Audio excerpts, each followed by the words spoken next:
Cristo, a verdadeira sabedoria e retidão. Acharem 1 Coríntios 1,18? Certamente, a palavra da cruz é loucura para os que se perdem, mas para nós que somos salvos, poder de Deus, pois está escrito: destruirei a sabedoria dos sábios e aniquilarei a inteligência dos instruídos. Onde está o sábio? Onde o escriba? Onde o inquiridor deste século? Porventura não tornou Deus a louca sabedoria do mundo? Visto como na sabedoria de Deus o mundo não o conheceu por sua própria sabedoria, aprove a Deus salvar os que creem pela loucura da pregação. Porque tanto os judeus pedem sinais, como os gregos buscam sabedoria. Mas nós pregamos a Cristo crucificado, escândalo para os judeus, loucura para os gentios. Mas para os que foram chamados, tanto judeus quanto gregos, pregamos a Cristo, poder de Deus e sabedoria de Deus. Porque a loucura de Deus é mais sábia do que os homens, e a fraqueza de Deus é mais forte do que os homens. Que o Senhor seja engrandecido, e que o Espírito Santo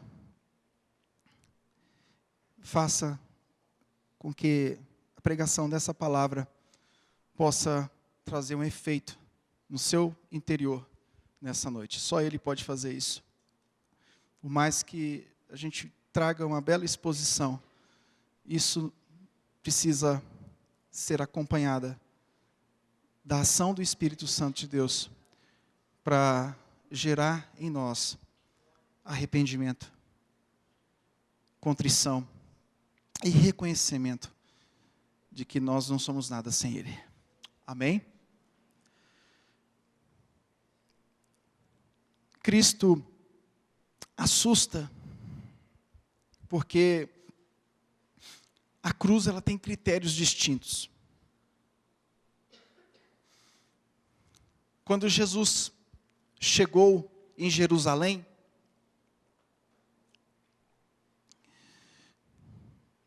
a mensagem de Cristo, que nada mais foi do que a necessidade de colocar em prática os mandamentos de Deus, isso assustou o povo. Isso mexeu muito com as pessoas, mexeu com a estrutura das pessoas. O Cristo, o Messias, vindo com a mensagem do reino. A mensagem do reino nada mais foi do que o arrependimento. A mensagem do reino que já estava ali, sendo colocada à disposição daqueles que iriam crer. E essa mensagem de Cristo é assustadora. E continua sendo assustadora nos dias atuais. Por que a mensagem de Cristo ela continua sendo assustadora nos dias atuais? Porque ela não é baseada nos critérios humanos. Ela não é baseada na minha sabedoria ou no meu conhecimento. Embora o conhecimento seja importante, mas a mensagem da cruz, ela não é baseada na sabedoria dos homens. E ela também não é baseada no poder desta terra, ou nas demonstrações de poder. Os gregos buscavam sabedoria. Os judeus buscavam sinais, buscavam poder. Eles eram muito voltados para essas questões do poder, sejam através das manifestações espetaculares, ou através daquilo que eles achavam que Cristo poderia fazer pela vida deles.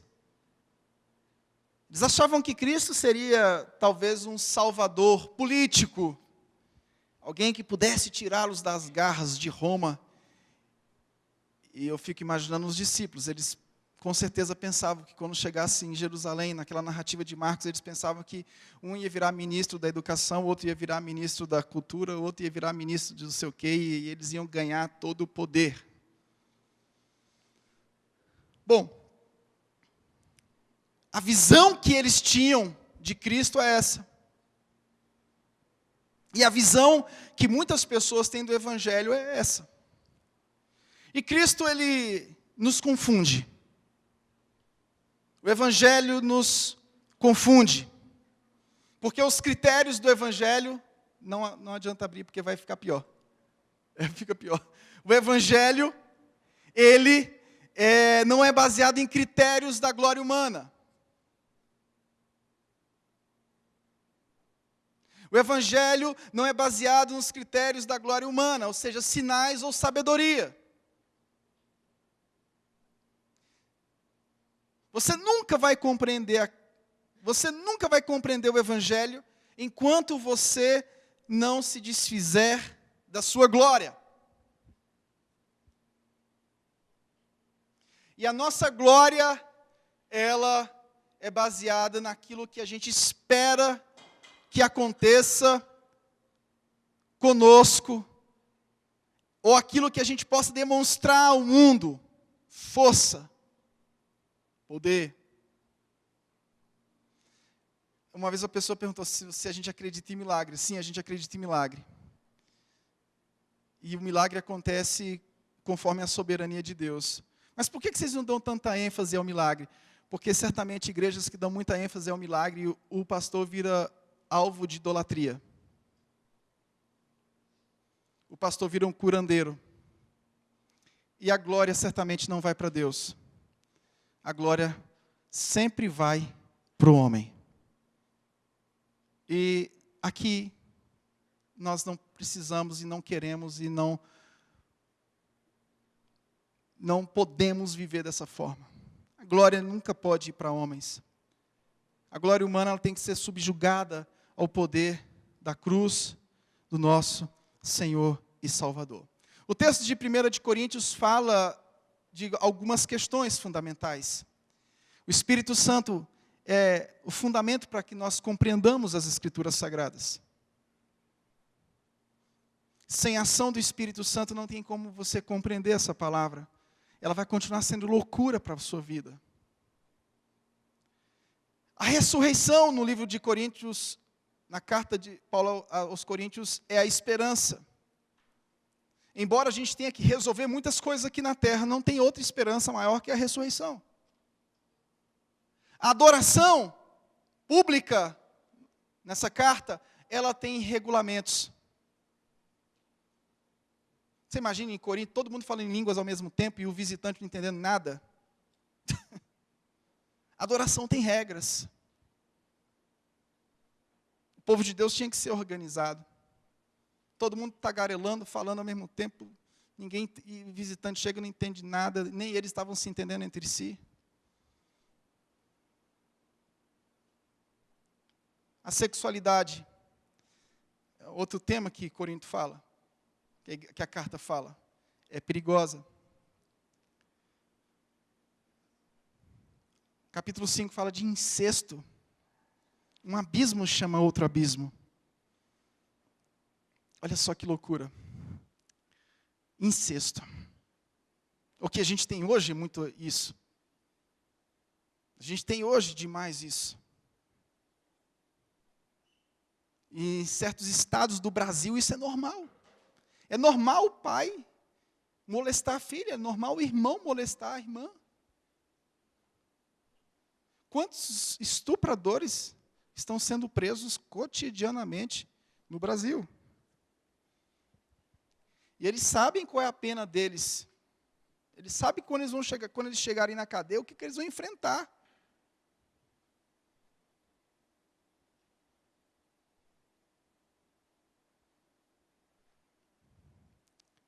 Bom, essas são as temáticas de Corinto. Mas existe uma coisa que eu queria trabalhar hoje aqui. Não tem como trabalhar tudo. Semana passada o André Carolino falou sobre a fé comunitária. Isso me chamou muita atenção, porque a fé que a gente vive hoje, muitas vezes, é uma fé customizada. Sabe aquele carro que a pessoa compra e customiza? Ela vai lá na loja de som e coloca um som amarelo, vermelho, que troço de mau gosto, né? E passa aquele carro, tum, tum, tum, balança os vidros de casa, tudo, dá vontade de jogar uma pedra no carro, né?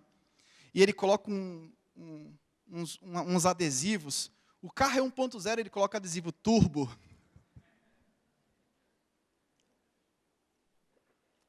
Customiza-se, e da pior forma possível, né? E tem uns que podem ter uma Ferrari, que vão estragar a Ferrari, vão colocar um adesivo de turbo na Ferrari, mas ela já é turbo, aí coloca lá adesivo turbo. E assim é a fé é customizada. E essa customização da fé, ela leva a um certo tipo de individualismo. Sempre a gente escuta pessoas revoltadas dizendo assim, eu não estou nem aí para ninguém não. Pode dizer o que for, estou nem aí para ninguém, ninguém paga as minhas contas. Quer dizer, a fé deixa de ser comunitária e ela passa a ser uma fé individual. As questões comunitárias são jogadas fora. São jogadas fora. E aqui nesse texto nós vamos entender que existia um contexto de predileções. Sou de Paulo, sou de Apolo, sou de fulano, eu sou de Beltrano, porque Beltrano é mais assim, porque Beltrano é mais assado, não, Beltrano é mais inteligente, não, aquele ali é mais usado com curas, Beltrano é mais simples, não, aquele ali a palavra é mais impostada, é o que estava acontecendo. Predileções. E isso macula o envolvimento comunitário. E as pessoas, nós somos tendenciosos a viver com predileções. Nós categorizamos, aquele ali é servo, aquele ali não é, aquele ali é homem de Deus, aquele ali não é, aquele ali tem uma palavra melhor, aquele ali não tem, aquele ali é assim, esse não é. Quem prega hoje? Não, então eu vou no culto. Não, aquele lá, quando eu for aquele eu prego. Tem uma coisa que você nunca pode cometer. Nunca cometa esse erro. Nunca dê glória para homens. Respeite os homens. Trate bem. Não precisa chutar também, né? Eu sempre digo, eu não gosto desse negócio de bajulação, mas não precisa me dar uma bicuda na canela também. Aí desrespeito. Mas nunca dá glória para homens. Sabe aquela coisa assim, nossa, irmão, quando você prega é diferente. Quando você prega eu sinto o poder de Deus. Mas quando o outro prega, não sei. É um culto um pouco frio. Irmã, quando a senhora canta, quando a irmã canta, é espetacular. Saia desse laço. Você está entregando glórias para os homens. Você acabou de derrubar um servo de Deus. Você acabou de acabar com a vida dele. Quando fulano fala, é diferente. Porque ele fala com sabedoria. Não, quando aquele fala é diferente, porque ele fala, e eu sinto que Deus, eu sinto palavras de poder. Deus usa na simplicidade, né, irmão? Está exaltando do mesmo jeito. Se você exalta um por conta da sabedoria e exalta o outro porque o outro fala na simplicidade, e quando fala parece que tem manifestações e Deus faz uma coisa diferente, e mais almas se rendem a Cristo. Está errando do mesmo jeito, a palavra de Deus aqui está consertando todas essas confusões. Amém? Hoje a gente vive uma crise de autoridade. A crise é de autoridade. Em detrimento dessa loucura que há nos relacionamentos, o que a EBD está tratando, né? Em detrimento dessa loucura nos relacionamentos, predileções, eu sou de fulano, eu sou de Beltrano. A consequência natural dessas predileções é você não ficar com ninguém, nem com um, nem com o outro, é você desprezar todo mundo. É por isso que pessoas que criam predileções na sua vida, no final ela despreza todo mundo. Aí você se encanta, porque às vezes alguém foi para o teu lado. Você está encantado, não, fulano está comigo, fulano está do meu lado. fulano me elogiou, disse que eu sou uma pessoa legal, que eu sou o cara. Então fulano está do meu lado. De repente, essa pessoa que estava do seu lado pega e puxa teu tapete. Não está mais do teu lado. E você começa a viver uma crise de autoridade. Você começa a desprezar. Agora você despreza tanto Paulo, quanto Apolo, quanto Cristo. Despreza tudo. A crise foi instaurada. Isso acontece e a gente precisa evitar. O propósito da carta é combater rebeldia, divisões, falta de amor. E a falta de amor é gerada pelo orgulho. Por isso que a gente precisa se arrepender constantemente, não só do orgulho, mas também do orgulho. Porque o orgulho acumulado tira a afeição, e a afeição tira o amor. A falta de amor que é vivenciada em Coríntios, na carta aos Coríntios, no povo de Corinto, é justamente uma consequência de orgulho acumulado. Muitas divisões, muitas contendas, muito isso, muito aquilo, muitas predileções. O orgulho vai gerando falta de amor.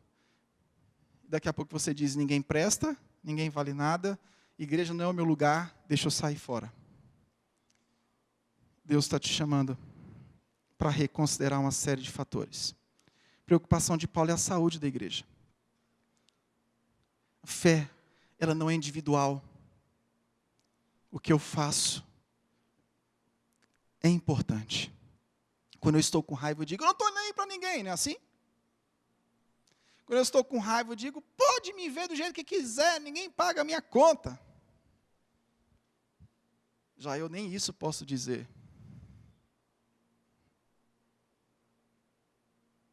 Pode pensar o que for, ninguém estudou para o concurso que eu estudei e passei. Pode falar o que for, eu não vivo do salário de ninguém, eu vivo do meu. Aí se orgulha disso, não, que eu vivo do meu salário e tal. A fé não é individual, a fé é comunitária. Terceiro, a disciplina é essencial para preservar. Quando Paulo disciplina aquele cara do incesto no capítulo 5, foi essencial. Mas hoje a gente vive um tipo de corporativismo negativo. Nossa, pastor, mas por que você disciplinou fulano? Coitadinho, coitadinho. Um bocado de gente vai para o lado da pessoa que foi disciplinada. E sabe quem que sofre na história? Quem disciplinou. Não, mas a gente cumpriu todas as etapas, a gente chamou, falou, chamou testemunhas. Depois a gente teve que dizer à igreja que fulano está disciplinado. Isso é coisa de disciplina, não é coisa de Assembleia de Deus, não. Isso é coisa da Bíblia. É porque, às vezes, antigamente, as pessoas não sabiam disciplinar. Elas pulavam as 2 primeiras etapas, já partiam para a terceira e mandavam o cara para o quinto dos infernos. Mas disciplina é bíblico. Paulo disciplinou. É claro que tem outra nuance lá na segunda carta aos Coríntios. Mas houve a disciplina. Houve. Tem uma questão em 2 de Coríntios? Tem, mas o que eu quero destacar é que houve a disciplina. Então você não pode se assustar se a igreja chegar e aplicar uma disciplina.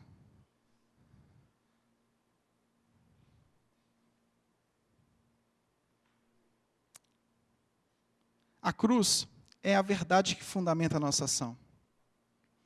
A nossa ação não é baseada na nossa sabedoria, a nossa ação não é baseada na quantidade de curas e milagres que acontecem através da minha vida, quando eu prego, quando eu falo, quando aconteço.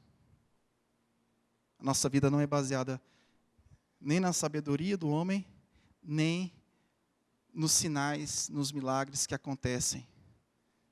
E ele nem imagina que isso aconteça pela soberania de Deus. Mas, às vezes, as pessoas se ensoberbecem diante daquilo que Deus faz soberanamente. Ela acha que Deus fez porque Deus é o Deus dela. Não, Deus fez porque Deus, Ele é Deus. Outra coisa, o orgulho e dissensão destroem a estrutura do corpo. A gente precisa aprender a perdoar, precisa aprender a amar. Você às vezes está aqui, já passou por várias igrejas. Não é porque você está aqui que vai dar tudo certo. Porque essa igreja não é perfeita.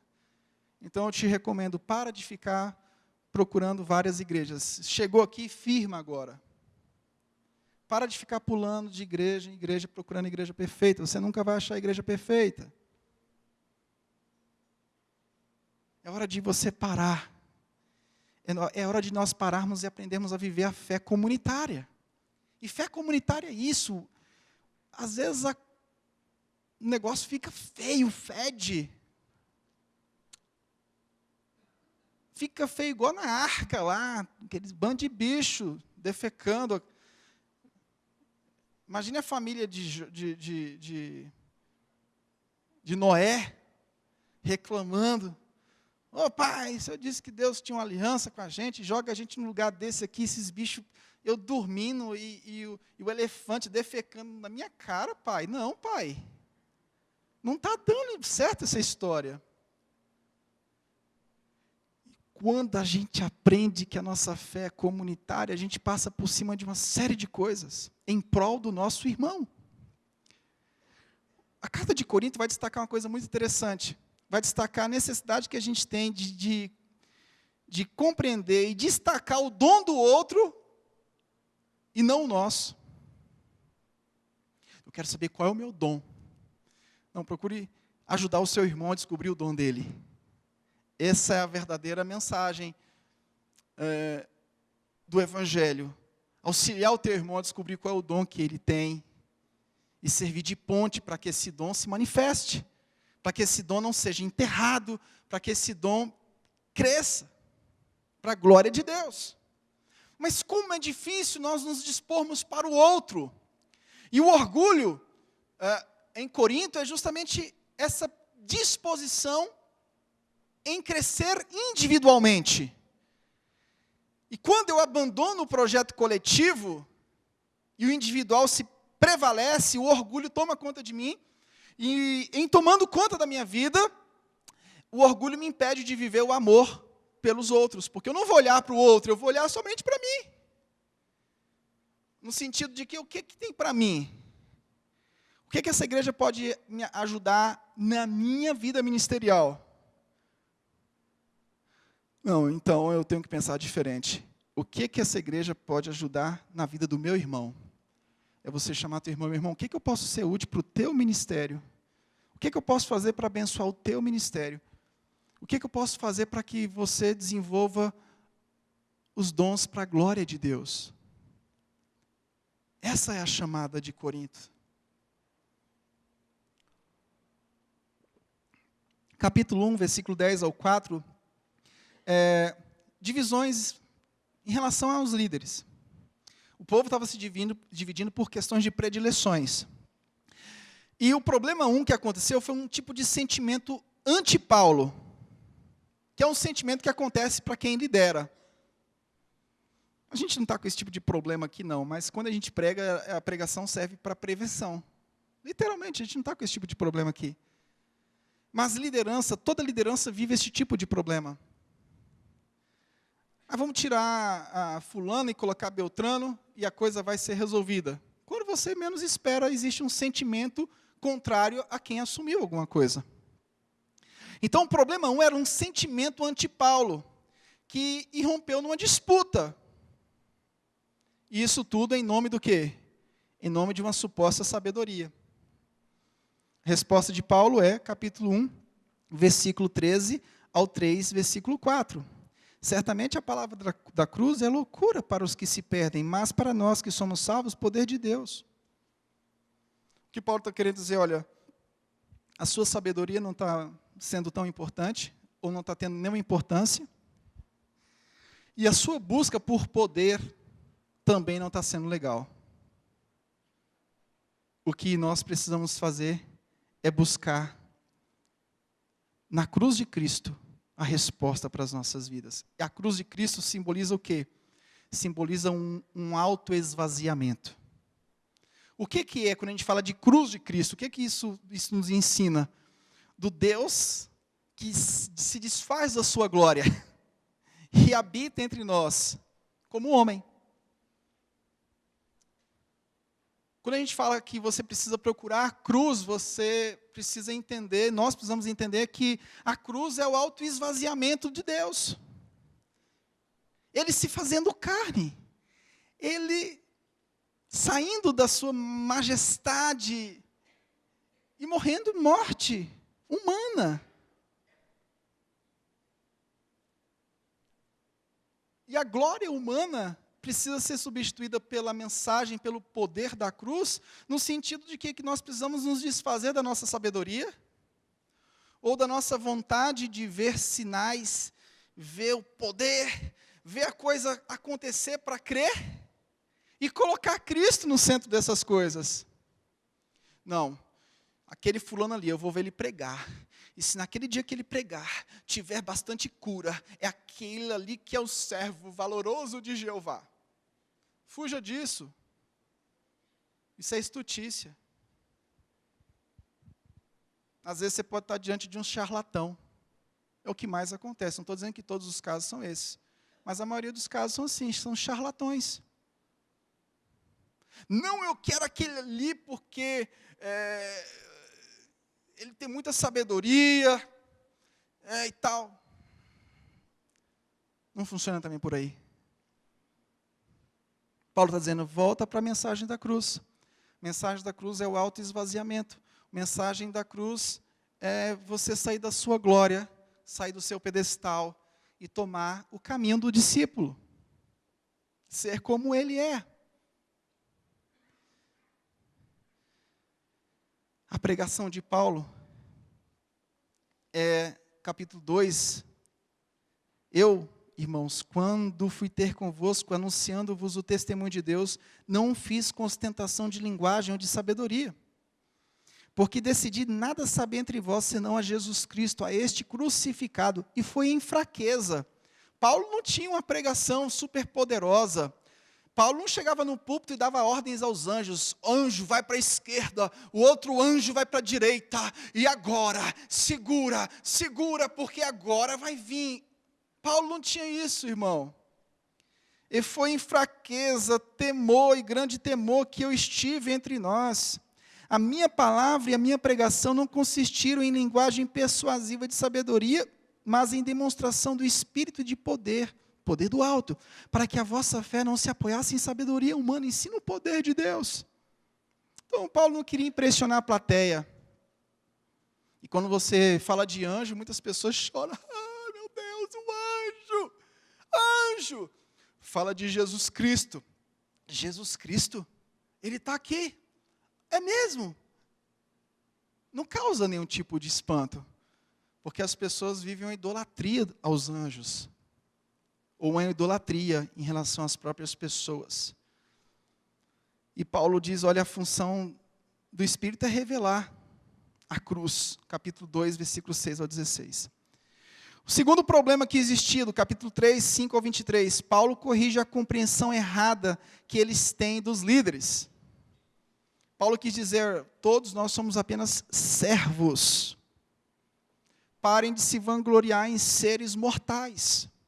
Capítulo 5, versículo 18 ao 23. E o último problema do capítulo 4, do 1 ao 21, uma resposta à crítica que eles fazem a Paulo. Paulo deixa claro para eles que o orgulho deles estava cheirando mal. A predileção que eles tinham em relação a uma pessoa produzia um orgulho, e isso estava cheirando muito mal. Isso não glorificava o nome do Senhor.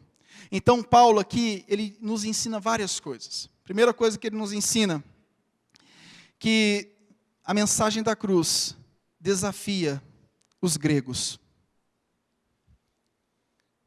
Existe o ídolo cultural da sabedoria. Imagine os gregos nas praças públicas conversando sobre coisas ligadas ao mundo greco-romano. Altos papos.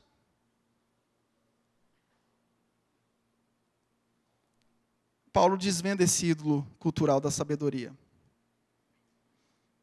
Porque para os gregos a salvação, que não vinha pelo ensino, mas vinha por um Salvador crucificado, era tolice. Para os gregos era impossível a salvação que não viesse através do ensino ou através da reflexão. Então, por isso que eu digo, cuidado com Paulo Freire. Quem é pedagogo aqui, está apaixonado por Paulo Freire, está aí, né, colocando Paulo Freire quase como um Deus, você toma cuidado, porque é quase a tese do Paulo Freire. Os gregos tinham essa noção. O ensino são ferramentas importantes. Mas o nosso Salvador foi o crucificado. Muitas pessoas podem até receber um bom ensino, mas podem ir para o inferno. Todos precisam receber um bom ensino, mas não é porque você foi bem ensinado, que você teve uma boa cultura, que você teve conhecimento, que seus pais transmitiram um bom conhecimento na sua vida, que você vai para o céu. E tem muitas pessoas iletradas que podem subir, porque o critério é a loucura da cruz. Diante da cultura grega, a cultura judaica era muito prática. Por quê? Porque os judeus valorizavam as ações. Os judeus eram aqueles caras dos resultados. Imagine, o povo de hoje. Quais são os resultados que você está apresentando? Quantas almas você conduziu para Cristo? Olha que arrogância, né? O cara está dizendo que está conduzindo almas para Cristo. Quer dizer, ele quase que está virando aquele sacerdote intermediário lá da Idade Média. Quantas almas você conduziu para Cristo? Rapaz, esse ano foi só uma. Mas não foi eu que conduzi, não. Foi a graça. E essa alma que a graça alcançou através da pregação, através da loucura da pregação, foi uma alma que eu cuidei. Fui lá, discipulei. Foi só uma, mas foi bem feito. Tá o cara se vangloriando que ganhou para Jesus 200 mil pessoas. Essas pessoas ficaram soltas, sem cuidado, sem discipulado, sem nada. Não adiantou nada. Se vangloriou à toa. Não era nem para ter se vangloriado. Para os judeus, a salvação, ela não poderia vir através de uma crucificação fraca.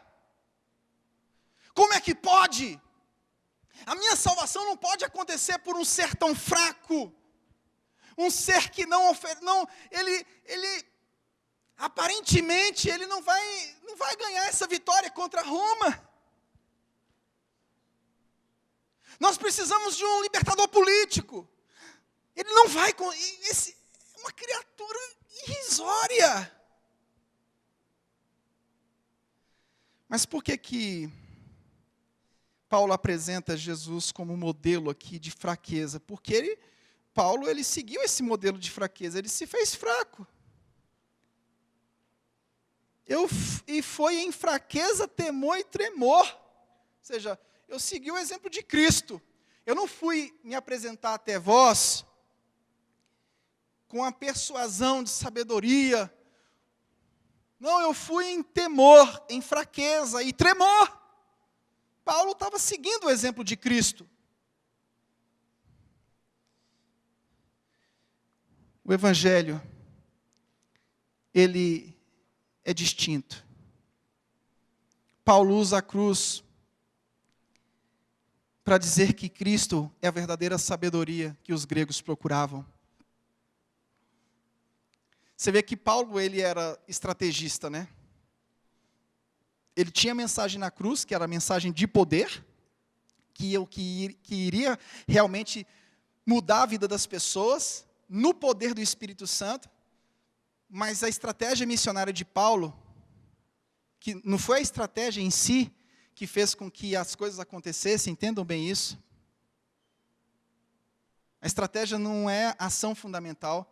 Na ação de Paulo, ele mostra para os gregos que Jesus era a verdadeira sabedoria que eles procuravam. E ele mostra para os judeus que Jesus era a verdadeira retidão. Então não adiantavam eles procurar sabedoria num líder e procurar retidão em outro líder. Você imagina, aquele povo procurando, não, aquele ali é um cara reto. aquele ali é um cara bom. Não, eu vou para o outro lado que aquele cara ali é um cara da sabedoria. Paulo está dizendo, vocês são tudo bobo. A verdadeira sabedoria é Cristo. E a verdadeira retidão também é Cristo. O que Paulo faz é o seguinte, olha, ninguém de vocês aí, nenhum deles, é Cristo no centro aí. Ele é a verdadeira sabedoria, ele é a verdadeira retidão. Não, fulano é um cara justo. Fulano é um cara bom. Nunca vi ele pecando. Pergunta para a esposa dele. Então, pergunta para quem convive mais perto. Vai te dar a lista de pecados.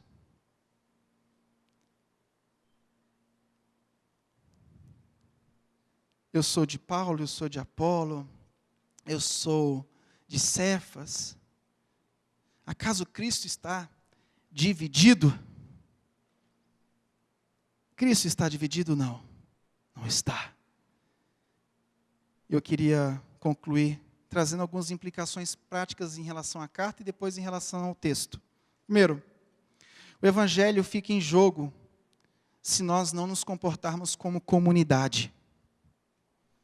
E o impacto que nós queremos ter lá fora depende da forma como nós nos tratamos aqui dentro.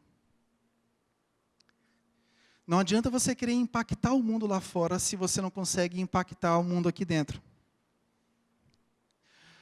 A sua mensagem só será impactante lá fora a partir do momento que você souber viver em comunidade com seus irmãos. Tem pessoas que têm uma vida extremamente individualistas, não pensam no corpo e querem conquistar o mundo.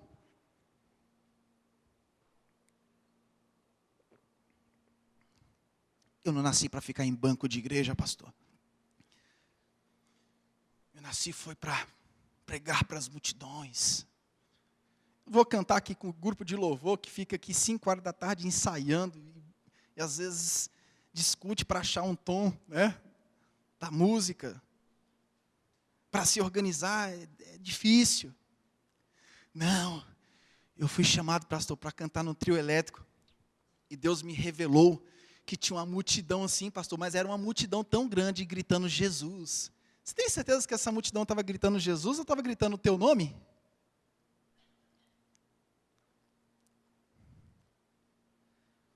Então, eu só consigo impactar lá fora se eu consigo me expressar aqui dentro. Romanos e Gálatas são cartas que falam que nós não somos salvos pela o que a gente faz. E a carta de Corinto é uma carta que fala que somos salvos, mas nós precisamos expressar isso ao mundo. 1 de Coríntios 7, versículo 19, diz a palavra de Deus. A circuncisão em si não é nada, a incircuncisão também nada é, mas o que vale é guardar as ordenanças de Deus. A obediência não é exigida para que você seja aceito, mas é a demonstração da sua fé. Você quer demonstrar a sua fé? Quem quer demonstrar a sua fé aqui? Levante a mão, quem quer demonstrar a sua fé? Viva essa fé de forma comunitária. O Evangelho está te dizendo, não eu, que você só vai ter crédito em falar que é cristão se você sabe viver essa fé comunitária. Se você tem uma fé individualista, não convence nenhum ratinho que está debaixo do tapete. Pequenininho, morto às vezes, não vai convencer. Eu só vou convencer que realmente eu tenho fé se a minha fé não é individualista. Eu tenho que pensar no outro. Isso é forte. O individualismo que é tratado na carta de Corinto era a falta de estímulo que as pessoas tinham. E Paulo trabalha a necessidade de encorajarmos os dons do próximo, ao invés de buscar qual é o meu dom. Pastor, tem pessoas que têm 20 anos querendo descobrir qual é o dom delas. Descubra qual é o dom do seu irmão. E trabalhe por ele para edificar o dom dele. Mesmo que ele desenvolva um trabalho muito mais bonito que o seu. Às vezes, diante dos olhos humanos, um trabalho que cresceu mais. Não importa. Se você é crente de verdade, você vai estimular esse irmão a descobrir o talento, o dom dele para a glória de Deus. Você não vai ficar enciumado com esse irmão por conta do dom dele, que Deus deu. Você não vai ficar de bico, de mimimi com esse irmão. Você não vai ficar ciumento com essa pessoa que está do seu lado, pelo fato dele estar trabalhando na obra de Deus e Deus ter feito alguma coisa por misericórdia e graça nessa jornada. Você não vai ficar assim. Por quê? Porque a sua fé não é individual, a sua fé é comunitária. Sexto lugar, Paulo estimula um crescimento em amor e em serviço, no sentido de que nós seremos e teremos um testemunho forte lá fora, se nosso testemunho for forte aqui dentro. Por isso que eu digo, não tem como você ser crente se você não congrega.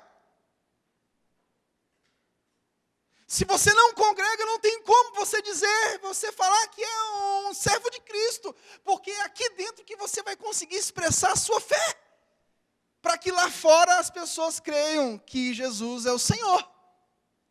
A unidade é justamente para gerar o quê? Essa convicção lá fora.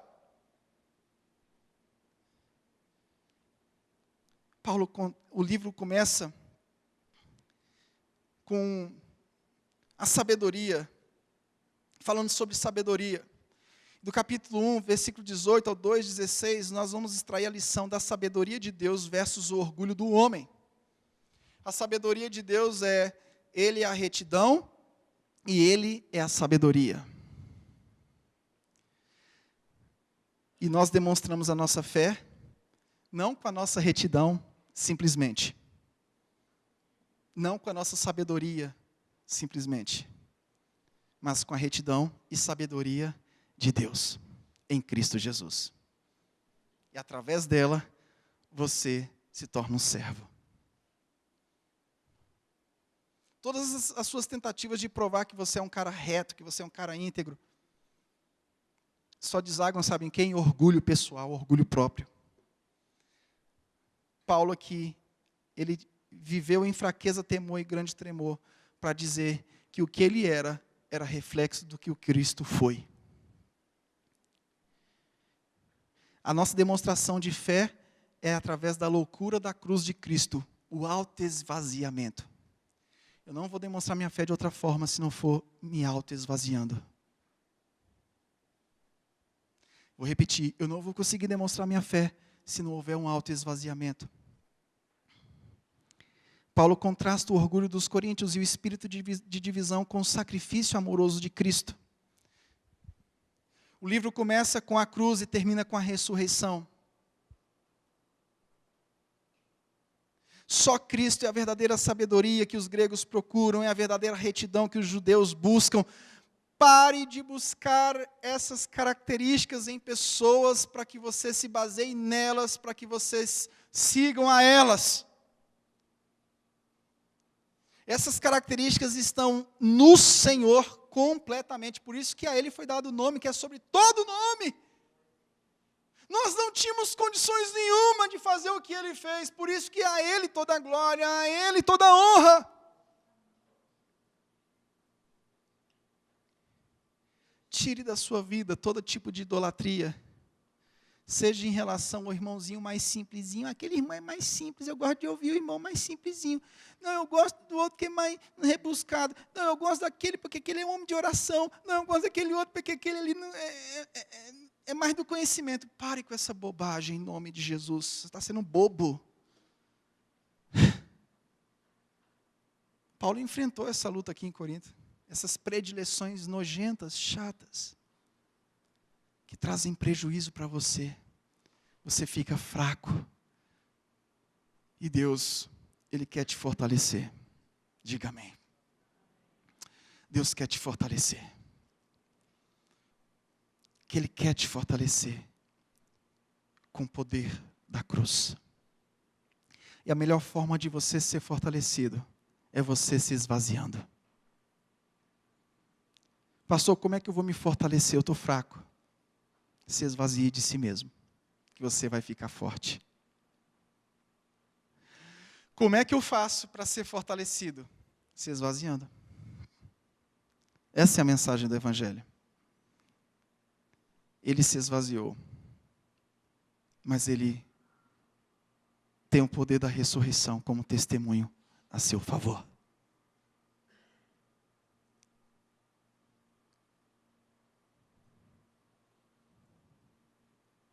O Evangelho é isso.